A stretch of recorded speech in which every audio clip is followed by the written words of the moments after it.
Hello,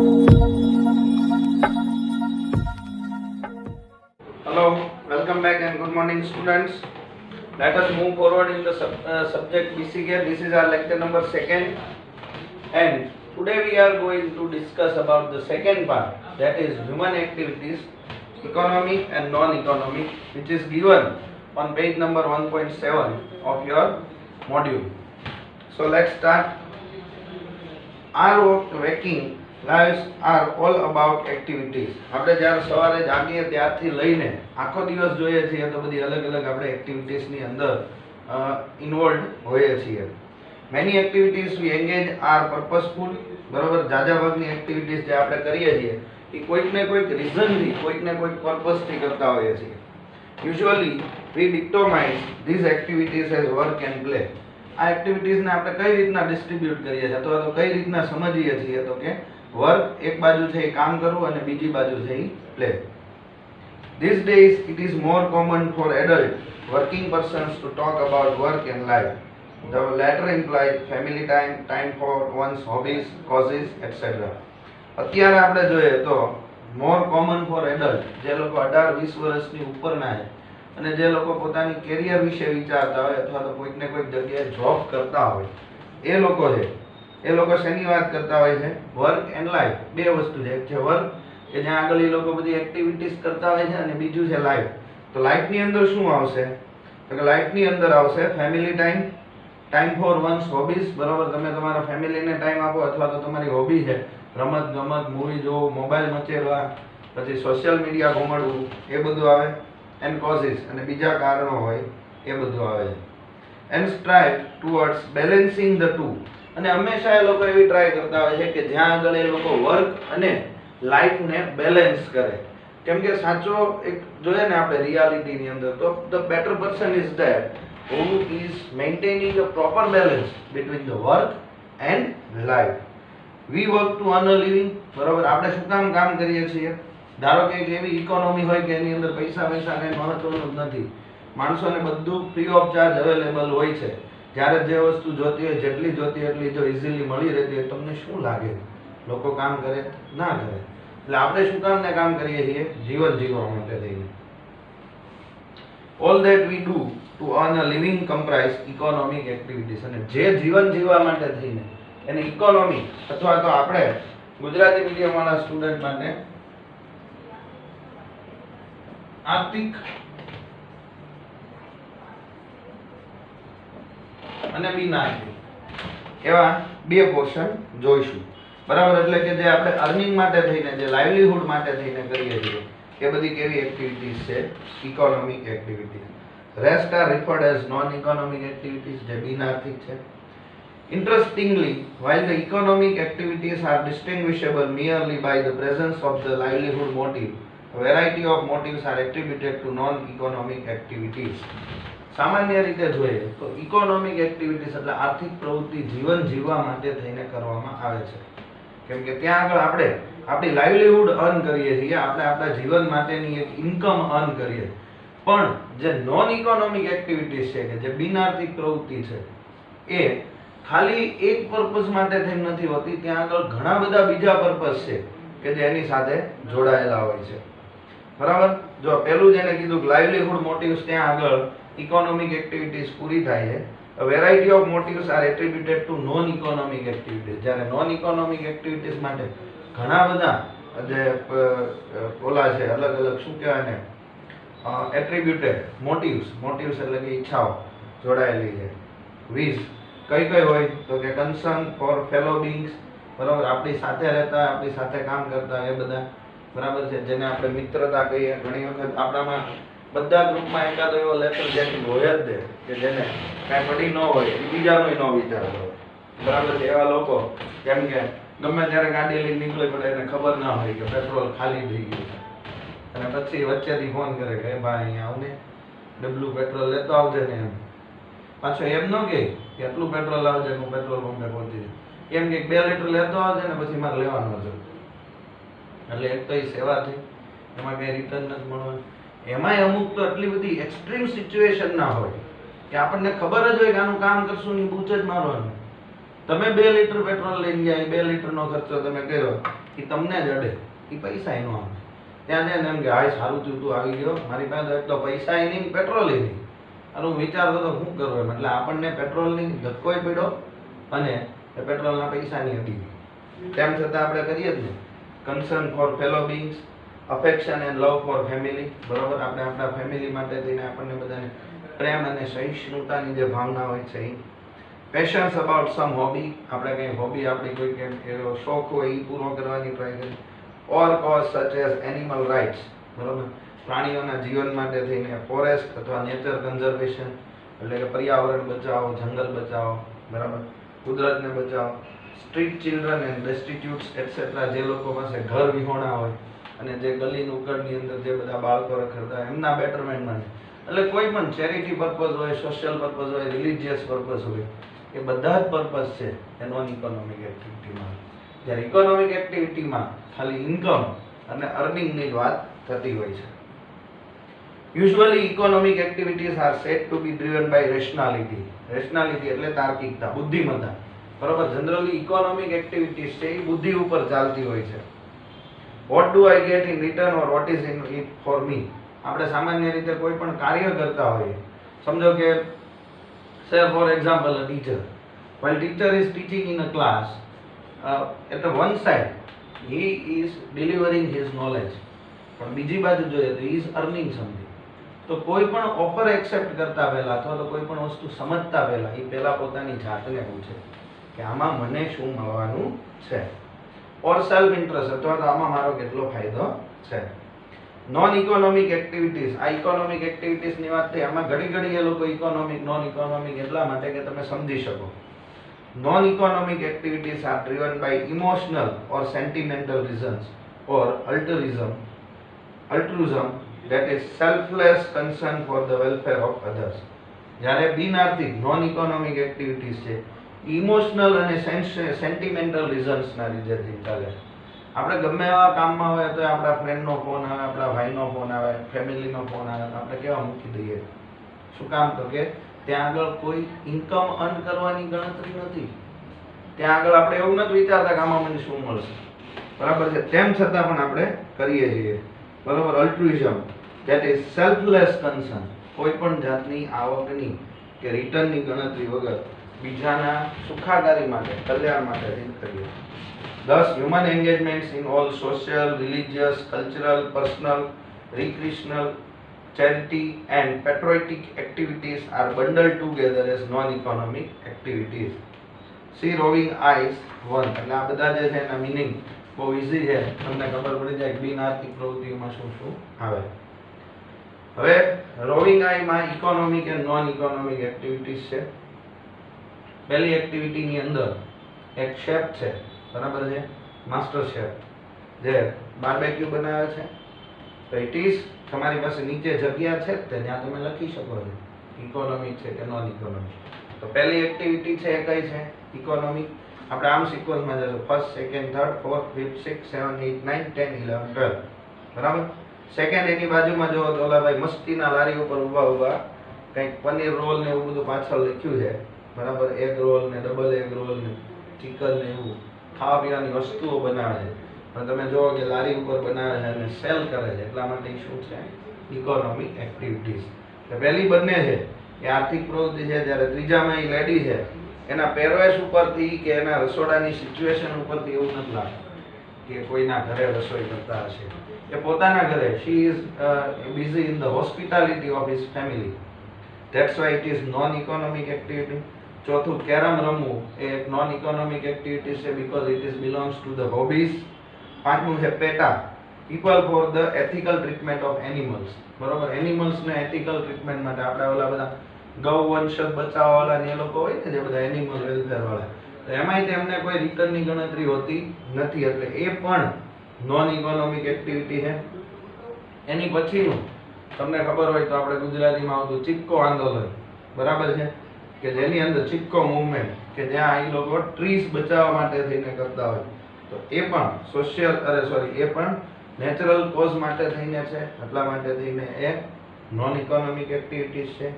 એના પછીનું જો તમે પિક્ચર તો કોઈ ઘરડા ઘરનું છે, it is old age home, કે જ્યાં આગળ લોકો ક્રિસમસ સેલિબ્રેટ કરે છે, it is also non economic activity. એ પછીનું પિક્ચર છે એ લંગરનું છે, જ્યાં ફ્રી ઓફ ચાર્જ ખાવા પીવાનું મળે છે. એ પછીની એક્ટિવિટીઝ છે કે જ્યાં આગળ તરસ્યા અને પાણીની પરબ બનાવવામાં આવી છે, એ પણ non economic activity.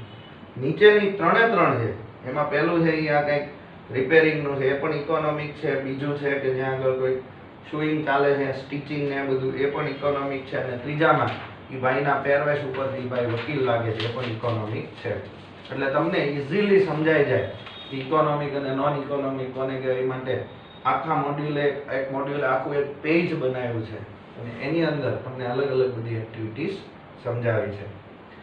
Rowing I #1 above provides a pictorial glimpse into some economic and non-economic activities. Are not this distinguishable? તમને આ જોઈને નથી લાગતું ત્યાં બંને વચ્ચે તફાવત છે? તો કે હા ભાઈ છે. It is interesting to note that even non-economic activities have an economic dimension. સામાન્ય રીતે આપણે એવું વિચારતા હોય કે ચેરિટી કરવી, સોશિયલ કે રિલિજિયસ કરવું, એમાં શું ઇકોનોમિક હોય, પણ એને પણ ઇકોનોમિક ડાયમેન્શન્સ હોય છે. આજની તારીખમાં જુઓ ને તો ઘણા બધા બિઝનેસ ઓર્ગેનાઇઝેશન એવા છે કે જેની કરતાં નોન પ્રોફિટ ઓર્ગેનાઇઝેશન હોય એ વધારે સારું પરફોર્મન્સ આપતા હોય છે. એક્ઝામ્પલ, હવે તમે જુઓ કે નોન ઇકોનોમિક એક્ટિવિટીમાં ઇકોનોમિક ડાયમેન્શન કયા? તો કે એક તો ટાઈમ, બરાબર, એની પાછળ ટાઈમ આપવાનો. Money and material resources are needed to make this happen. આ બધી વસ્તુને બનાવવા અને એને ઉપયોગ કરવા માટે થઈને આપણે એની પાછળ સમય, પૈસા અને મટીરિયલ સાધનોનો ઉપયોગ કરવો પડે છે. Both in terms of large initial expenditure એટલે કે બિઝનેસ એટલે કે આ સેવાઓ શરૂ કરવાનો ખર્ચો, as well as there day to day operations and management, અને રોજે રોજનું. એટલે આપણે જોઈએ તો ફિક્સ કેપિટલ અને વેરિયેબલ કેપિટલ અથવા તો વર્કિંગ કેપિટલ બંનેની રિક્વાયરમેન્ટ નોન ઇકોનોમિક એક્ટિવિટીઝમાં પણ આપણને પડે છે. However, neither the investor nor those who volunteer to work in these activities seek any material gain or regular income from these activities. પણ એક વસ્તુ એ ફિક્સ છે કે આની પાછળ જે ઇન્વેસ્ટ કરે છે અથવા તો જે વોલેન્ટિયર એટલે કે જે સ્વયંસેવક આની પાછળ કામ કરે છે એ કોઈ પણ જાતના વળતરની અપેક્ષા રાખતા નથી. In fact, the motive or the intent, આની પાછળનો જે મોટિવ અથવા તો એનો જે ઇન્ટેન્શન હોય છે behind any activities is such a singularly એટલે એકમાત્ર strong determinant of the economic and non-economic autonomy. બરોબર, આ બંને વચ્ચેનો તફાવત પાછળનો એ એક જ રીઝન હોય છે that says if, હવે એ શું સમજાવે છે, if I engage in home making, હું જો મારા ઘરના કાર્યમાં રોકાઉં like cooking and housekeeping etc. for my family, it would be deemed as a non-economic activity. જો હું મારા ઘર માટે થઈને કાંઈ પણ કરું છું, રસોઈ બનાવું છું, ઘરની સાફ સફાઈ કરું છું, ઘરનાઓની સાર સંભાળ રાખું છું, તો એમાં મને રિટર્નમાં કોઈ જાતની એક્સપેક્ટેશન નથી. It is because of the love and affection. તો ત્યાં આગળ હું કોઈ પણ જાતનું ઇકોનોમિક રિટર્ન એક્સપેક્ટ કરતો નથી, તો એને નોન ઇકોનોમિક કહેવાય. If I do so for others for an income, પણ આ સેમ વસ્તુ હું કોકના ઘરે રસોઈ બનાવવાની, કોકની સાર સંભાળ રાખું કોઈ પણ આવક માટે, the same activity would be deemed as an economic activity. આજે ધારો કે આપણા ઘરે આપણા મધર છે આપણા માટે રસોઈ બનાવે તો એ નોન ઇકોનોમિક એક્ટિવિટી, પણ એ કોઈકને ત્યાં રસોઈ બનાવવા જતા હોય અને એમની પાસેથી એમને ઇન્કમ અર્ન થતી હોય તો પછી સેમ વસ્તુ શેમાં કન્વર્ટ થઈ જશે? Economic એક્ટિવિટીમાં.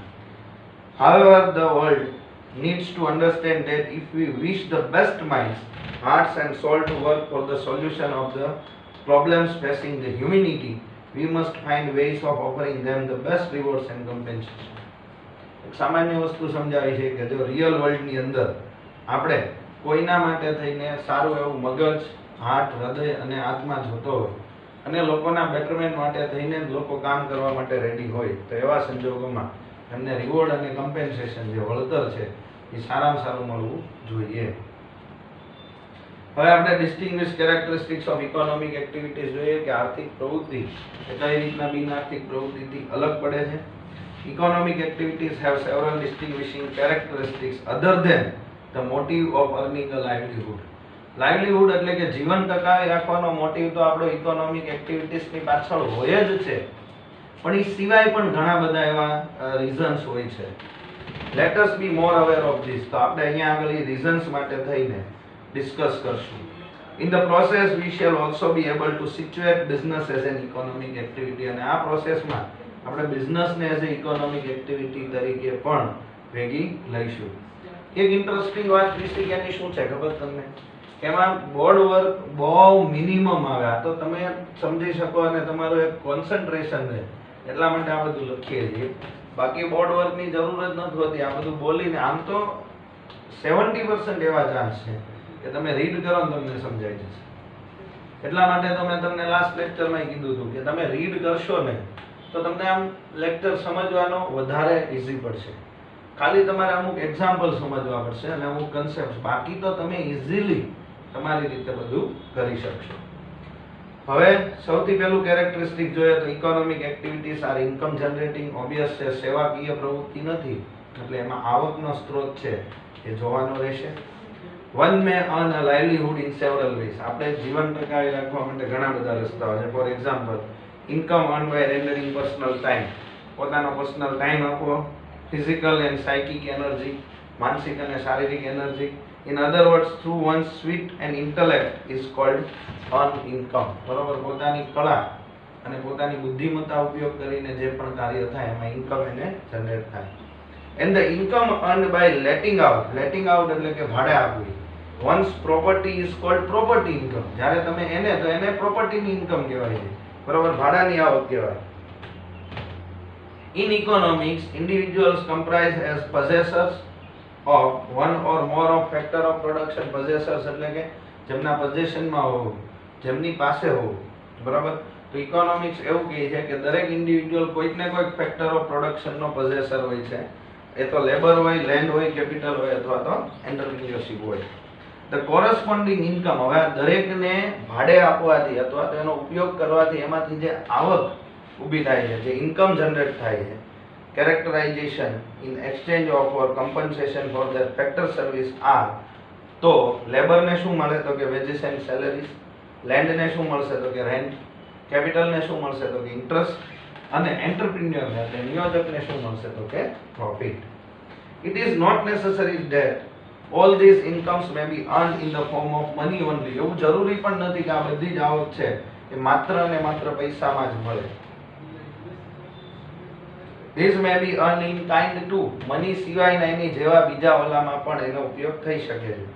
For example, a landowner may compensate the tiller. Tiller એટલે ગણોતિયો કે જેને જમીન ભાડે લીધી છે.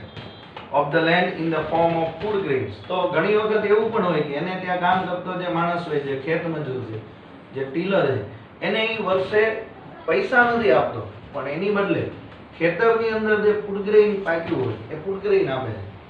તો પણ એક કોઈક જાતનું તો રિવોર્ડ છે, કોઈક જાતનું તો કમ્પેન્સેશન છે કે જેને આપણે મેજર કરી શકીએ.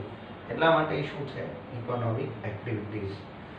The nomadic pastors who brought their herds to graze, the stuffs left for the harvest were often paid in the form of food grains. આમાં પણ એને એ જ વાત કરી છે કે પોતાની કોઈ પણ જાતની કેપિટલ આ છે જે છે ઉપયોગ નથી કરતો પણ પોતાનો ટાઈમ આપે છે અને એમાંથી નહીં હાર્વેસ્ટ કરી લણી અને બધું રેડી કરે છે એને પણ રિટર્નમાં શું મળવું જોઈએ? ફૂડ ગ્રેન્સ મળે છે. How much each factor will earn. તો આ દરેક ફેક્ટર જે છે લેન્ડ, લેબર, કેપિટલ, એન્ટરપ્રિન્યોર એ કેટલું અર્ન કરે છે? The factors earn according to their contribution to the production. એનું કેટલું એમાં કન્ટ્રીબ્યુશન છે, એનો કેટલો ફાળો છે. ધારો કે લેબર ઇન્ટેન્સિવ પ્રોડક્શન ટેકનિક હોય તો મેક્સિમમ ઇન્કમ કોણ અર્ન કરશે? લેબર. અને કેપિટલ ઇન્ટેન્સિવ હોય તો મેક્સિમમ ઇન્વેસ્ટમેન્ટ ક્યાં થવાનું છે? મશીનરીઝ પાસે. In other words, income is generated in the process of production. એટલે આ વસ્તુનું પ્રોડક્શન કર્યા પછી આપણે એમાંથી ઇન્કમ જનરેટ કરી શકીએ છીએ. Economic activities are productive. પહેલો પોઈન્ટ હતો economic activities are income generating, એટલે એમાંથી આવક મળે છે. બીજું એવું છે ઇકોનોમિક એક્ટિવિટીઝ આર પ્રોડક્ટિવ. કંઈક ને કંઈક ઉત્પાદન માટે થઈને કે કોઈક ને કોઈક એની રિલેટેડ વસ્તુ માટે હોય છે. Man can not create matter. આપણે ક્યારેય મેટર નથી બનાવી શકતા. મેટર એટલે કે મુખ્ય સાધન. આપણે જંગલમાંથી લાકડું કાપીએ છીએ અને એમાંથી ને ખુરશી ટેબલ બનાવીએ. આપણે લાકડું બનાવી શકતા નથી. આપણે થ્રુ સાયન્સ ફાઇન્ડ કર્યું છે કે H2O હાઇડ્રોજનના 2 અને ઓક્સિજનનો 1 થાય તો પાણી બને. પણ આપણે એ સેમ વસ્તુ લેબોરેટરીની અંદર પાણી બનાવી શકતા નથી. એટલે man can not create matter, આપણે મેટર ના બનાવી શકીએ. બટ યુઝિંગ ઇન્જેન્યુઇટી, તમે તમારા કૌશલ્ય, તમારી ઇન્જેન્યુઇટી, તમારી ટેલેન્ટ યુઝ કરીને man can transform matter variously to produce these goods and services for the satisfaction of various needs. તો આ જે સાધનો છે એનો પૂરતો ઉપયોગ કરીને આપણે આપણી જરૂરિયાત પ્રમાણે ને મોલ્ડ કરી શકીએ છીએ. Production essentially in the process of creation of need satisfying goods and services. તો એની જે ટ્રાન્સફોર્મેશન પ્રોસેસ છે from matter to need satisfactory product, એને જે છે એને પ્રોડક્શન કહેવાય. As a corollary, earning of a livelihood implies participation in the process of production. આ બધી વસ્તુ બોર્ડમાં જ આપી. earning of a livelihood, તમે લાઇવલીહુડ ક્યારે અર્ન કરી શકો?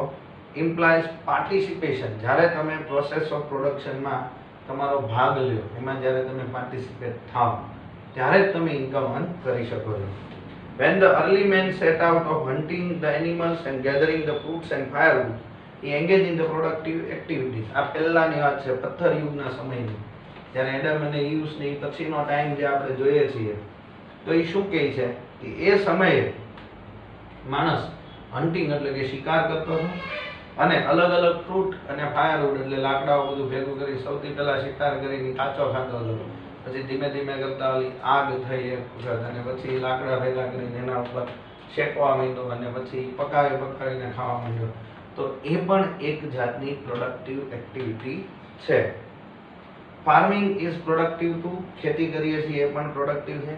પ્રેક્ટિસ ઓફ ધ ક્રાફ્ટ, બરોબર, કોઈ પણ વસ્તુ બનાવે જેમ કે પોટરી, ટેક્સટાઇલ, બરોબર, કુંભાર લોકો જે માટલાઓની બનાવે પોટર્સ, ને પોટરી કહેવાય. ટેક્સટાઇલ એટલે કપડાઓનું જે ગૂંથે છે એ બધું is an instance of productive activity. એ બધી પણ એક પ્રોડક્ટિવ એક્ટિવિટીઝ છે. Generation of electricity, manufacture of automobile and writing of software programs are all instances of productive activities. Teaching, medicine, law, accountancy are all productive activities. આ બધું જ સમજાયેલું છે, એટલા માટે થઈને આપણે સ્કીપ કરીએ છીએ. Production may be done either for subsistence, એટલે કે જીવન ટકાવી રાખવા માટે હોય છે, that is self consumption, or for market. કોઈ પણ પ્રોડક્શન, કોઈ પણ ઉત્પાદન થાય બે કારણોથી હોય. કાં તો તમે તમારા પોતાના માટે થઈને બનાવો છો, એને કહેવાય સેલ્ફ કન્ઝમ્પશન, અથવા તો માર્કેટમાં સેલ કરવા માટે થઈને બનાવો છો. Production represent the supply side of economy. એ તો આપણે જ્યારે ડિમાન્ડ સપ્લાય ડિસ્કસ કર્યું ત્યારે જ વાત થઈ ગઈ હતી કે પ્રોડક્શન છે એ સપ્લાય સાઇડ છે, જ્યારે ડિમાન્ડ છે એ કન્ઝ્યુમર સાઇડ છે. More so if it is for market. ક્યારે એ સપ્લાય સાઇડ બને? જ્યારે એ માર્કેટ માટે હોય ત્યારે. જો એ તમારા લાઇવલીહુડ માટે થઈને હોય તો એ સપ્લાય સાઇડ બનતી નથી. Here its scope is broadened not only to include the place where it takes place but also the entire range of activities and occupations devoted to delivering the production to the market, transport, warehousing, intermediaries એટલે કે જે લોકો બધી ચેઇનમાં વચ્ચે આવતા હોય, wholesaler, dealer, retailer and so on. માત્ર ને માત્ર જે જગ્યાએ પ્રોડક્શન થાય છે અને જે જગ્યાએનો ઉપયોગ થાય છે આટલા પૂરતું જ પ્રોડક્શન મર્યાદિત નથી, પણ કોઈક જગ્યાએથી રો મટીરિયલ લાવીને બીજી જગ્યાએ આપણે બનાવતા હોઈએ, એને જરૂરી જગ્યાએ આપણે ટ્રાન્સપોર્ટ કરતા હોઈએ, વેરહાઉસિંગ સાચવતા હોઈએ, બરાબર, ડિલિવરિંગ કરતા હોય, ડિસ્ટ્રીબ્યુશન, એ બધી જ એક્ટિવિટી છે એ પ્રોડક્શન ગણાય. એક બાજુ સમજો તમે તો કોઈ પણ ફેક્ટરીની અંદર કોઈ પણ વસ્તુનું પ્રોડક્શન થાય છે તો એ એક પ્રોડક્શન એક્ટિવિટી છે, પણ જ્યારે સેલર એને સેલ કરે છે તો એ બીજી પ્રોડક્ટિવ એક્ટિવિટી છે. આપણે એવું ન કહી શકીએ કે ખાલી મેન્યુફેક્ચરિંગ થી એટલું જ પ્રોડક્ટિવ એક્ટિવિટી છે. સેલરે સેલ કર્યું તો એ સેલિંગ પણ એક જાતની પ્રોડક્ટિવ એક્ટિવિટી તે ગણાય. Done. Now let us move towards the third point, that is even consumption is an economic activity. આપણે જ્યારે એનો ઉપયોગ કરીએ જ ને એ પણ એક આર્થિક પ્રવૃત્તિ છે. Consumption represent the demand side of economics. આની પહેલા આપણે જોયું ને કે પ્રોડક્શન શું રિપ્રેઝન્ટ કરે છે? Supply side. તો એનો જ્યારે આપણે યુઝ કરીએ, જ્યારે એને કન્ઝ્યુમ કરીએ તો એ કઈ સાઇડ થઈ? Demand side. That is the goods and services on which the people will spend their income. શું કામ ડિમાન્ડ સાઇડ? તો કે આ ગુડ્સ અને સર્વિસ એવા છે કે જેની પાછળ લોકો પોતાની આવક ખર્ચે છે. Production is organize in response to the demand. Production આડેધડ નથી કરતા હોતા આપણે, ડિમાન્ડને ધ્યાનમાં રાખીને પ્રોડક્શન થતું હોય છે. Different products compete for buyers attention and spending. જ્યારે આપણે લેવા જાય તો ઘણી બધી અલગ અલગ વેરાયટીની એક જ વસ્તુ, સમજો કે ટૂથપેસ્ટ, તો ડબલો બ્રાન્ડ અવેલેબલ હોય, એ બધી બ્રાન્ડ એકાબીજા સાથે કોમ્પિટિશન કરે છે અને જે કસ્ટમરનું અટેન્શન અને એનું સ્પેન્ડિંગને એટ્રેક્ટ કરે છે. In fact, every unit of demand is like a vote in favor of a product. જે વસ્તુની ડિમાન્ડ વધતી જાય એનો મતલબ શું થાય? એ વસ્તુ માટે લોકો પોતાનું વોટિંગ આપે છે.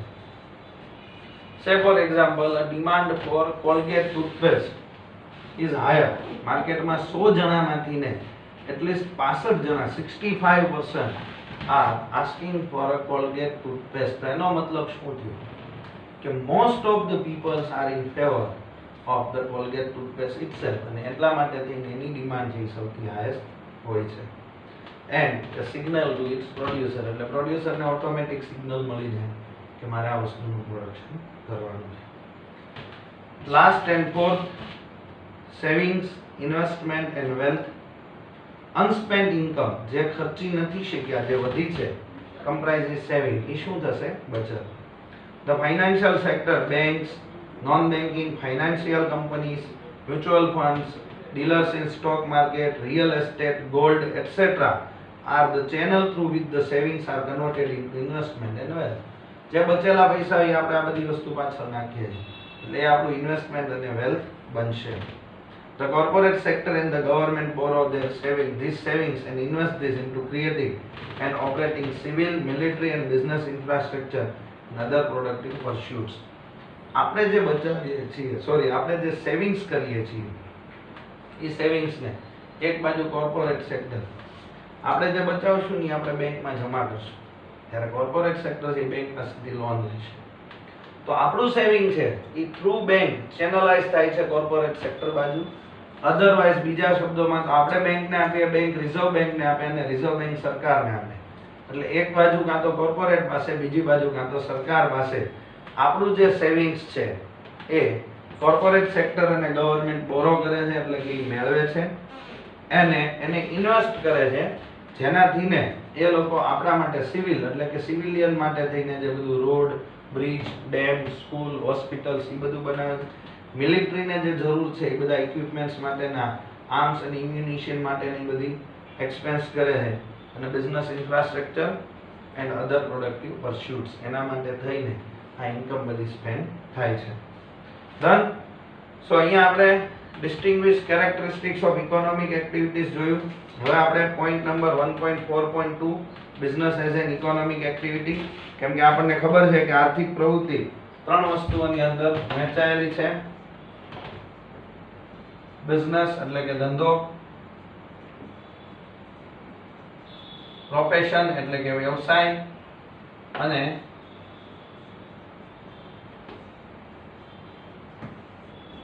એમ્પ્લોયમેન્ટ એટલે કે જોબ. બરાબર છે, નોકરી.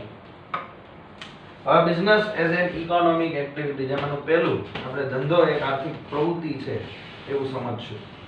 We have seen that market oriented production better than production for self consumption, આપણા ઉપયોગ માટે નહીં પણ માર્કેટમાં વેચવા માટે થઈને represent supply side of economics. ત્રીજી વાર આવ્યું. It is common to refer to shift from subsistence driven production towards market driven production as commercialization of production or production on a commercial scale. આપણે જોઈએ ને તો આપણી ટ્રેડિશનલ એગ્રીકલ્ચરલ સિસ્ટમ એવી જ હતી જ્યારે બાર્ટર સિસ્ટમ હતી, જ્યારે કે લોકો પોતાના જીવન જરૂરી ઉપયોગ માટે થઈને વસ્તુઓનું ઉત્પાદન કરતા હતા અને વેચતા નહોતા. જો પોતાના ઉપયોગ પછી વધે એ જ વેચતા હતા. એટલે એ ટાઈમે 80% સેલ્ફ કન્ઝમ્પશન માટે થતું ને 20% કોમર્શિયલાઇઝેશન માટે. પણ હવે અત્યારે સિનારીઓ આખો ઊંધો છે. બરાબર છે, જે પ્રોડક્શન છે એ પણ એક જાતની ઇન્કમ અર્નિંગ છે. એટલા માટે હવે 80% કોના માટે થઈને થાય છે? કોમર્શિયલાઇઝેશન, અને 20% થાય છે સેલ્ફ કન્ઝમ્પશન માટે. We have also seen that for the production to occur at a commercial scale, બરોબર, અને કોમર્શિયલ સ્કેલમાં પ્રોડક્શન કરવા માટે a wide array of interconnected activities need to be put in place for linking production with consumption. તો આપણે આ વસ્તુને આપણને ખબર જ છે કે જ્યારે કોમર્શિયલ સ્કેલે કોમર્શિયલાઇઝેશન માટે આપણે પ્રોડક્શન કરવું હોય તો એના માટે વાઇડ એરે એટલે ઢગલો ઘણી બધી વેરાયટીની ઇન્ટરકનેક્ટેડ એક્ટિવિટીઝ કરવી પડે, જેના લીધે થઈને આપણે પ્રોડક્શન જે સપ્લાય સાઇડ છે એના કન્ઝમ્પશન જે ડિમાન્ડ સાઇડ છે એની સાથે કોઇન્સાઇડ કરી શકીએ. વિથ ધીસ બેકગ્રાઉન્ડ અને આ બેકગ્રાઉન્ડ ઉપર કે ડિમાન્ડ સાઇડ અને સપ્લાય સાઇડને ધ્યાનમાં લઈ we can now attempt a 3 tier definition of business. તો આપણે બિઝનેસને 3 ટાયર, 3 અલગ અલગ લેવલની ડેફિનેશનમાં કન્વર્ટ કરશું. ફ્રોમ ધ બ્રોડર પર્સપેક્ટિવ, સૌથી પહેલો જે ટાયર છે એને ટિયર પણ કહેવાય અને ટાયર પણ કહેવાય, બધા બે વર્ડ યુઝ કરે છે. From the broader perspective, business may be defined as an economic activity comprising the entire spectrum of activities. બરાબર, સ્પેક્ટ્રમ ઓફ એક્ટિવિટીઝ એટલે અલગ અલગ વેરાયટીઝની ઘણી બધી પ્રવૃત્તિઓ pertaining to કેટલી એક્ટિવિટીઝ આવે છે? Production, distribution and trading of goods and services. So આ સિમ્પલ ડેફિનેશન થઈ. It is an economic activity comprising the entire spectrum of activities pertaining to production, distribution and trading of goods and services. As such, it refers to the aggregate of all business industry. બરાબર, આની અંદર બધી જ business અને industry છે એ આવી જાય છે, કન્સ્ટ્રક્શન અને મેન્યુફેક્ચરિંગ સહિત. કન્સ્ટ્રક્શન, મેન્યુફેક્ચરિંગ આવી જાય, ટ્રેડિંગ એટલે કે લેવેજ એક્સચેન્જ વાળું, ઓર સર્વિસ એન્ટરપ્રાઇઝ આવી જાય, સ્ટેટ ઓન એટલે કે ગવર્મેન્ટનું પબ્લિક સેક્ટર હોય અથવા તો પ્રાઇવેટ એન્ટરપ્રાઇઝ આવી જાય, પ્રોપ્રાઇટરી એટલે કે સિંગલ એકાંકી વ્યક્તિ પેઢી અથવા તો કોર્પોરેટ સેક્ટર પણ આવી જાય, માઇક્રો, સ્મોલ, મીડિયમ ઓર લાર્જ એન્ટરપ્રાઇઝ પણ આવી જાય, ડોમેસ્ટિક એટલે લોકલ અને મલ્ટીનેશનલ એટલે કે બહુરાષ્ટ્રીય કંપનીઓ છે એ પણ આવી જાય. We will take up a brief discussion of these terms later in this chapter. આ બધી જ વસ્તુનું આ ચેપ્ટરમાં હજી આપણે ડિટેલ ડિસ્કશન કરવાનું છે.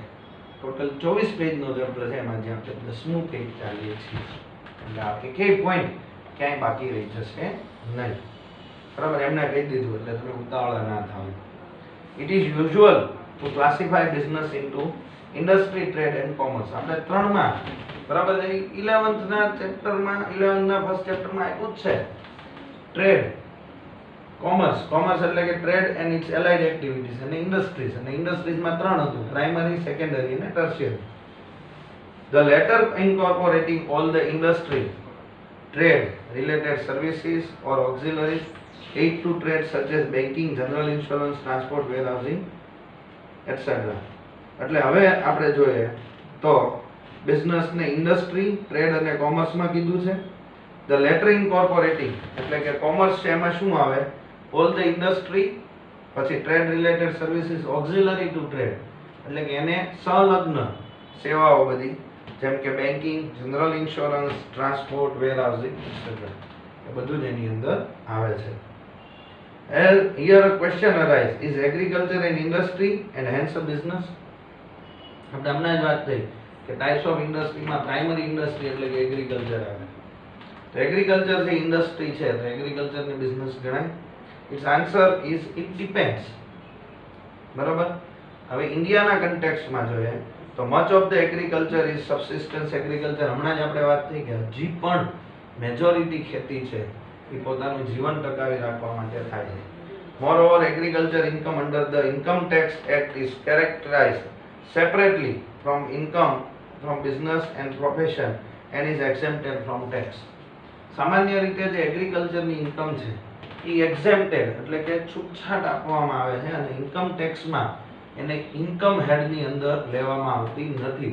પણ કોઈ પણ સંજોગોમાં જો એના પર ટેક્સ લેવાનો થાય તો કયા હેડ નીચે? તમે જ્યારે ઇન્ટરમીડિયેટમાં આવશો ત્યારે તમારે ટેક્સેશનની અંદર એના હેડ્સ આવશે. તેનું એક હેડ છે that is income from business and profession. એ હેડની અંદર એગ્રીકલ્ચરલ ઇન્કમને ગણવામાં આવે અને જો એના ઉપર ટેક્સ લાગે તો એ હેડના જે રેટ્સ છે એ પ્રમાણે એની ટેક્સ એપ્લિકેબિલિટી થશે. Done. thus for our purpose આપણે અહીંયા સમજવા માટે agriculture does not comprise industry and hence business. સામાન્ય રીતે જોઈએ તો ઇન્ડિયામાં જ્યારે ટેક્સ ફ્રી છે એટલા માટે આપણે એને બિઝનેસ ગણતા નથી. However, the manufacturers where agricultural product is processed and whose key material ingredient is agricultural produce do comprise an industry. પણ જ્યાં આગળ આ એગ્રીકલ્ચરલ પ્રોડક્ટને એઝ અ રો મટીરિયલ તરીકે યુઝ કરવામાં આવે છે અને એવી ઇન્ડસ્ટ્રીઝ કે જે આ એગ્રીકલ્ચરલ પ્રોડક્ટને યુઝ કરે છે, બરાબર છે. અહીંયા આગળ કીધું જ છે ને, manufacturers where agricultural produce is processed, એની પ્રોસેસ કરવામાં આવે છે. અને હુઝ કી મટીરિયલ ઇન્ગ્રેડિયન્ટ અને મેઇન ઇન્ગ્રેડિયન્ટ એટલે કે એનો જે સામાન છે એ એગ્રીકલ્ચરલ પ્રોડ્યુસ હોય એને ઇન્ડસ્ટ્રી ગણવામાં આવે. એવી કઈ વસ્તુ છે? તો for example the extraction of edible oil from rice બ્રાન, બરાબર. સામાન્ય રીતે ચોખા જેમાંથી ને નીકળે એમાંથી ને ચોખામાંથી એમાંથી ને આપણે ખાવાનું તેલ કાઢીએ, બરાબર. Mustard, coconut, soybean etcetera. હવે ક્લિયર કટ સમજો તમે, કોટન સીડ છે એટલે કે કપાસ, બરાબર છે, એગ્રીકલ્ચરલ પ્રોડક્ટ છે. પણ એને જ્યારે ફેક્ટરીમાં લઈ જઈએ એમાંથી ને કપાસિયા નીકળે કે જે ગાય ભેંસ ખાય છે એને કેટલ ફૂડ કહેવાય, બરાબર. અથવા તો એમાંથી ને જે ઓઇલ નીકળે છે જે આપણે ખાઈએ છીએ કોટન, તો એની જે એક્સટ્રેક્શન પ્રોસેસ છે એ પાછી ઇન્ડસ્ટ્રી ગણાય. પણ જે એગ્રીકલ્ચરમાંથી ને કોટન મળે છે એ ઇન્ડસ્ટ્રી ગણાતું નથી. Represent agro based industries. From the medium perspective એટલે કે આ હતું બ્રોડર પર્સપેક્ટિવ, આખું 3 ટાયરની વાત થઈ ને, એટલે આખું બ્રોડર પર્સપેક્ટિવ હતું જેમાં એગ્રીકલ્ચર અને બીજી બધી એક્ટિવિટીઝ. જો તમે બ્રોડર પર્સપેક્ટિવના પહેલા પેરેગ્રાફની અંદર એને બધી જ એક્ટિવિટીઝ લીધી અને બીજા પેરેગ્રાફની અંદર ખાલી અને ખાલી એગ્રીકલ્ચર રિલેટેડ ડિસ્કશન આપણે કર્યું. હવે મીડિયમ પર્સપેક્ટિવથી જોઈએ તો business refers to a particular type of activity or industry such as કઈ આવે તો કે રિટેલ બિઝનેસ. મેં તમને હમણાં સમજાવ્યું હતું કે મેન્યુફેક્ચરર મેન્યુફેક્ચરિંગ કરે છે એ પ્રોડક્શન કહેવાય, પણ સેલર સેલિંગ કરે છે એ પણ એક જાતનું પ્રોડક્શન જ કહેવાય. એટલે મીડિયમ પર્સપેક્ટિવથી જોઈએ તો રિટેલ બિઝનેસ છે, રિયલ એસ્ટેટ બિઝનેસ છે જે બધા બ્રોકર લોકો કરે છે, એન્ડ આઈટી બિઝનેસ છે, iron and steel industry, transport and business, etc. Thus, a firm may introduce itself as follows: we are a food processing unit. એટલે કે જે ઓલરેડી અવેલેબલ છે એને ખાલી અમે પ્રોસેસ કરીએ. આ બધી ઇન્ડસ્ટ્રી એવી છે કે જે પ્રાઇમરી સાથે કન્સર્ન નથી, પણ પ્રોસેસિંગ ઇન્ડસ્ટ્રીઝ છે જે સામાન્ય રીતે પ્રોસેસ કરે છે. તો આમાં નેરો પર્સપેક્ટિવ એટલે પહેલું પર્સપેક્ટિવ, બીજું જોઈએ અને ત્રીજું જોઈએ તો business may be define as one's usual occupation. હવે અહીંયા વાત થાય છે ઓક્યુપેશનની એટલે કે કાર્યની, ઓફ ક્રિએટિંગ એટલે બનાવવું, ઓનિંગ એટલે કે ધારણ કરવું, and actively operating an economic organization that is a firm. કોઈ પણ ફર્મ તમે ઊભું કરો છો, કોઈ પણ પેઢી ઊભી કરો છો અને એની જેટલી પણ એક્ટિવિટીઝ છે એ બધી આમાં આવશે. ધ ફ્રેઝ યુઝ્યુઅલ ઓક્યુપેશન એટલે કે આ જે શબ્દ છે ઇઝ ઇમ્પોર્ટન્ટ ફોર ઇનફ્રીક્વન્ટ, બરાબર. ઇનફ્રીક્વન્ટ એટલે કે ક્યારેક ક્યારેક થતા હોય, આઇસોલેટેડ એકલ દોકલ transaction, even if this might result in profit and loss can not be called business. ક્યારેક ક્યારેક થઈ ગયું હોય એને બિઝનેસ કહેવાય નહીં. સમજો કે અત્યારે લોકડાઉન છે, તમને ખબર જ છે ટીચર્સની હાલત બહુ ખરાબ છે, કેમ કે અમારી પાસે સ્કૂલ્સ ને બધું બંધ છે, અત્યારે ક્લાસીસ ને બધું બંધ છે. એટલે એક બાજુ જોવો ને તો સોર્સ ઓફ ઇન્કમ અટકી ગઈ. હવે એટલા ટાઈમ પૂરતો હું કોઈ પણ બિઝનેસ કરું, જેમ કે આપણે ન્યૂઝપેપરની અંદર અવારનવાર વાંચીએ કે સોની લોકોએ સોનીના ધંધા બંધ કરી, શાકભાજીની લારીઓ ફેરવવાની શરૂ કરી. હમણાં ગઈકાલે એવું આવ્યું હતું કે વકીલ લોકોએ પણ શાકભાજીની લારી. હવે એવું વિચારો કે કાલ સવારે મને એવો કોઈ સ્કોપ મળ્યો કે જ્યાં આગળ મેં કોઈ પણ ફૂડ એટલે હું શાકભાજી તો ના વેચી શકું, કેમ કે મને ખબર નથી પડતી શું હોય છે, પણ ફૂડ એન્ડ બેવરેજીસ કરી શકું. કોકને ત્યાંથી સમોસા લાવીને વેચી શકું, ફરસાણ વેચી શકું. તો એ મારો કેવો છે, શું કીધું તો એને કયો વર્ડ અહીંયા યુઝ કર્યો તો એને યુઝ્યુઅલ પ્લેસ, બરાબર. યુઝ્યુઅલ ઓક્યુપેશન છે જે મારું રેગ્યુલર ઓક્યુપેશન નથી. તો એ થોડા ટાઈમ માટે હું કરી લઉં તો એ મારી ઇન્કમ ગણાશે નહીં. હા, પછી હું ટીચિંગ છોડીને કન્ટિન્યુઅસલી એ જ કરું તો પછી એ મારી ઇન્કમ ગણાય, પણ એવું હું કરવાનો નથી એટલા માટે એને બિઝનેસ ગણાશે નહીં. એટલે શરૂઆતમાં જે કીધું ને, before business may be defined as one's usual occupation of creating, earning and actively operating economic activity that is a firm. ત્યાં સુધી ઇકોનોમિક એક્ટિવિટી ગણાય કે હું એક પેઢી ઊભી કરું ને બધી બિઝનેસ એક્ટિવિટીઝ કરું, બરાબર છે. પણ ક્યારેક જો ઇનફ્રીક્વન્ટ એટલે કે ક્યારેક જ થયું હોય અને આઇસોલેટેડ ટ્રાન્ઝેક્શન કર્યા અને એમાંથી પ્રોફિટ અને લોસ થાય તો પાછું એ બિઝનેસ ગણાય નહીં. Let us see if we indeed can comprehend the three levels of analysis of the business. Definition of business, reality check 1, બરાબર, પેજ નંબર 1.11, reality check કરીએ. Here are few headlines from news channel or newspapers.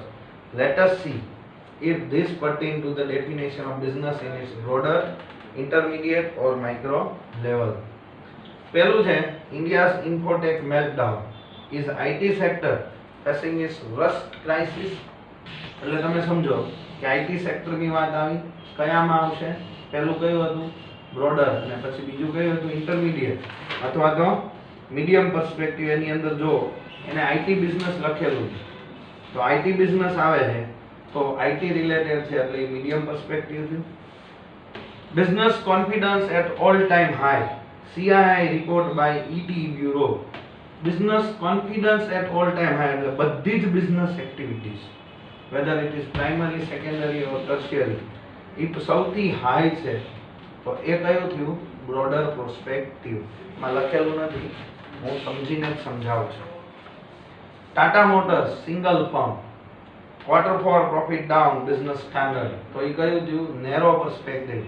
ત્યાં આગળ એક firm related વાત છે. And SME, small and medium enterprise, IPOs raises rupees 514 crore this year. The Hindu, April 24, 2017. તો એ પાછું તમે સમજો કે મીડિયમ અને સ્મોલ એન્ટરપ્રાઇઝ શેમાં આવતું હતું? Broader perspective. એટલે પહેલું જે ઇન્ફોટેક મેલ્ટડાઉન છે એ મીડિયમ પર્સપેક્ટિવ છે. બિઝનેસ કોન્ફિડન્સ અને એની નીચેનું SME IPO એ બ્રોડર પર્સપેક્ટિવ છે. અને ટાટા મોટર્સ વાળું છે કે નેરો પર્સપેક્ટિવ છે. આવી રીતના આપણે કોઈ પણ બિઝનેસ એક્ટિવિટીઝને હજી બીજા એક્ઝામ્પલ્સ હોય એના પરથી સમજાવી શકીએ કે કઈ રીતના એ થાય છે. હવે આપણે ડિસ્ટિંગ્વિશિંગ કેરેક્ટરિસ્ટિક્સ ઓફ બિઝનેસ વિઝર્વિસ અધર ઇકોનોમિક ઓક્યુપેશન્સ જોઈ લઈએ. Wise business is an economic occupation is vastly diverse. Business છે એ બહુ મોટો કન્સેપ્ટ છે. આપણે ગઈકાલે જોયું હતું ને કે બિઝનેસ ની અંદર આપણે ખાલી રિટેલ ટ્રેડ લીધું હતું, રિટેલ ટ્રેડ ના અંદરના કન્સેપ્ટ ને એમ જોયું હતું, બરાબર. Yet only a small portion of population, more so urban educated people engage in it. આટલો મોટો બિઝનેસ એરિયા ને આટલી બધી એક્ટિવિટી હોવા છતાંય બહુ ઓછા લોકો બિઝનેસ કરે છે. ને જાજા ભાગના જે લોકો બિઝનેસ કરે છે એ અર્બન પોપ્યુલેશન એટલે કે સિટી એરિયા વાળા છે. For example, all of you are પર્સ્યુઇંગ chartered accountancy. આ લોકોને ખબર પડી ગઈ તમે બધા સીએ કરો છો. Only a small percentage is going to start a business. CA થયા પછી તમારામાંથી ને બહુ ઓછા 10% લોકો એવા હશે કે જે પોતાનો બિઝનેસ સ્ટાર્ટ કરશે. Since CA is a professional qualification, આ એક્ચ્યુઅલમાં છે એક જાતનો વ્યવસાય. Most likely you are going to practice as an independent professional or would take up a paid employment somewhere. એટલે કાં તો તમે ઇન્ડિપેન્ડન્ટ પ્રોફેશનલ કરશો અથવા તો પેઇડ એમ્પ્લોયમેન્ટ નોકરી જોઈન કરશો. પણ બિઝનેસ સીએ ત્યાં પછી કેવું લાગે? It is very tough, you know. એમ કહી દે તો સીએ કર્યું કામ બિઝનેસ જ કરવો હતો, એટલે બહુ ઓછા લોકો બિઝનેસ કરે. શું કામ? તો કે આ એક ઇન્ડિપેન્ડન્ટ પ્રોફેશનલ છે. એટલે જો ન હોત તો બધા બિઝનેસ જ કરવાના હતા. બધાને કરવો છે તો શું? બિઝનેસ જ છે. We have thus introduced two other distinct occupations, that is employment and profession. એટલે મને ખબર હતી એટલે મેં પહેલા જ લખી નાખ્યું. A brief description of these two occupations would be in order before we elaborate the distinguished characteristics of business. એટલે હવે પહેલા તમને આ બંને વિશે વિસ્તૃતમાં સમજાવવામાં આવશે. પહેલું એને સમજાવ્યું છે એમ્પ્લોયમેન્ટ એટલે કોઈ જાતની job opportunity. Employment is a contract of service. જ્યારે પણ તમે કોઈ પણ જોબ કરો તો સૌથી પહેલા તમને કોન્ટ્રાક્ટ લેટર આપવામાં આવે, જેમાં બધી જ ટર્મ્સ અને કન્ડિશન્સ લખેલી હોય between the employee and employer. જે જોબ મેળવે છે એ એમ્પ્લોયી, જે જોબ આપે છે એ એમ્પ્લોયર. The contract elaborates. હવે જે કોન્ટ્રાક્ટ હોય એની અંદર શું લખેલું હોય તો કે જોબ ડિસ્ક્રિપ્શન, કયા કયા ટાઈપની શું શું એક્ટિવિટીઝ કરવાની છે, એન્ડ ધ પીરિયોડિક કમ્પેન્સેશન, કેટલા કેટલા સમય પછી નોકરીમાંથી પગાર કે તમને મજૂરી મળશે, known as wages and salaries. The term wages, wages એટલે સામાન્ય રીતે મજૂરી, જે ડે ટુ ડે હોઈ શકે છે, વીકલી હોઈ શકે છે એમ.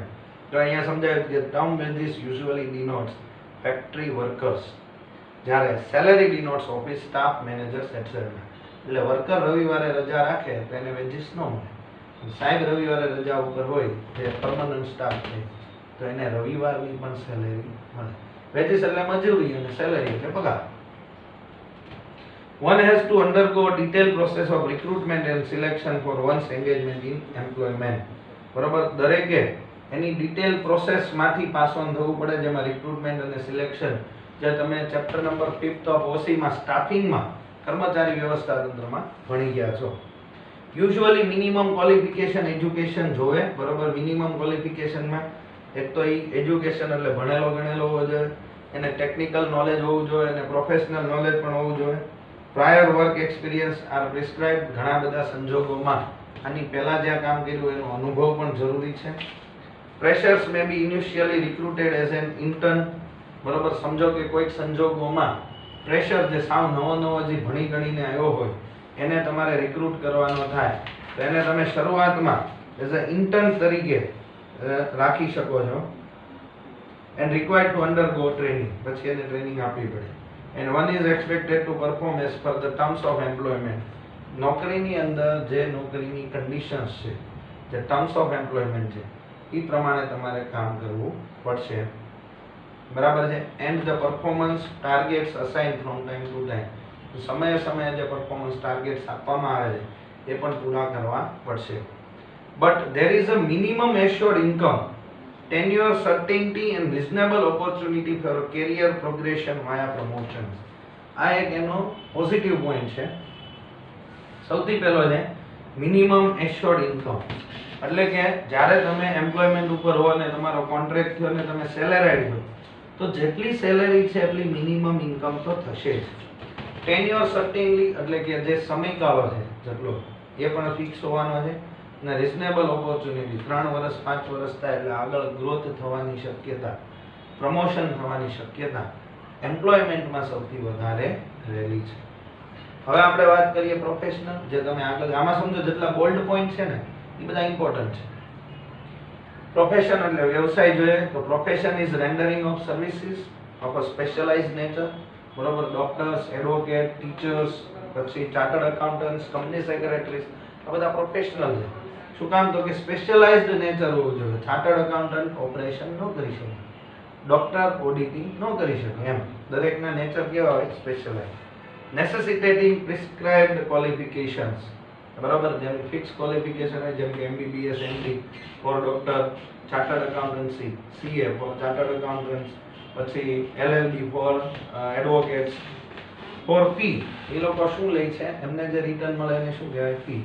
અંડર સર્ટિફિકેટ ઓફ પ્રેક્ટિસ, જેટલા પણ હોય તમે CA બનશો એટલે તમને COP મળશે, that is certificate of practice from ICAI, from an established certification or accreditation examination and assessment body. એટલે કોઈ પણ હોય, એમ સમજો તમે, સર્ટિફિકેશન બોડી હોય, એક્રેડિટેશન એટલે કે માન્યતા આપતો હોય એ હોય, એક્ઝામ લેતો હોય જેમ કે IBPS છે, Indian banking personnel selection committee, એ એક્ઝામિનેશન અને એસેસમેન્ટ બોડી છે.